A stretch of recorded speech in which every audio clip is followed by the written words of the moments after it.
బ్రహ్మణి గురించి కూడా నేను చెప్పాలి కదా రెండు మాటలు.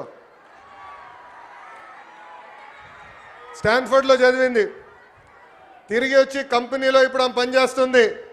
ఏకంగా నా క్రెడిట్ కార్డు బిల్లు కూడా బ్రహ్మణియే కట్టే పరిస్థితికి వచ్చింది. నేను ఈరోజు హాయిగా ఇక్కడ తిరిగి మీకోసం సేవ చేయగలుగుతున్నానంటే దానికి కారణం బ్రహ్మణి మొత్తం మా ఇల్లు చూస్తుందని మహిళలందరికీ నేను తెలియజేస్తున్నా. అంతేకాదు, మా అమ్మమ్మ పేరుతో బసవ తారకం క్యాన్సర్ హాస్పిటల్ ఉంది హైదరాబాద్లో. ఇప్పుడు ప్రత్యేకంగా అమరావతిలో కూడా ప్రారంభిస్తున్నారు. అక్కడ మా డైరెక్టర్గా నిరుపేద కుటుంబాలకి అహర్నిశలు సహాయం కూడా చేస్తుంది. స్త్రీ శక్తి, ఈరోజు స్త్రీ శక్తి కార్యక్రమం ప్రారంభోత్సవం సందర్భంగా మీతో కొన్ని విషయాలు మాట్లాడాలనుకుంటున్నా.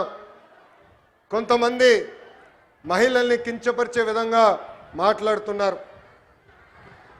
మహిళలు ఎంత బాధపడతారో నేను స్వయంగా నా ఇంట్లో నేను చూశాను. ఆనాడు శాసనసభ సాక్షిగా మా తల్లిని అవమానిస్తే మా తల్లికి 3 నెలలు పట్టింది కోలుకునేదానికి. తెలుగు వాడుక భాషల్లో కొన్ని పదాలు ఉంటాయి. చీర కట్టుకున్నావా, గాజులు తొడుక్కున్నావా, అమ్మాయిలాగా వేడవద్దని కొన్ని పదాలు వాడతారు. అవి ఎప్పుడిన్నా నాకు చాలా బాధ కలుగుతుంది. అలాంటి పదాలకి మనం ఫుల్ స్టాప్ పెట్టాలని ఈ సభాముఖంగా ఆంధ్ర రాష్ట్ర ప్రజలు నేను కోరుతున్నాను.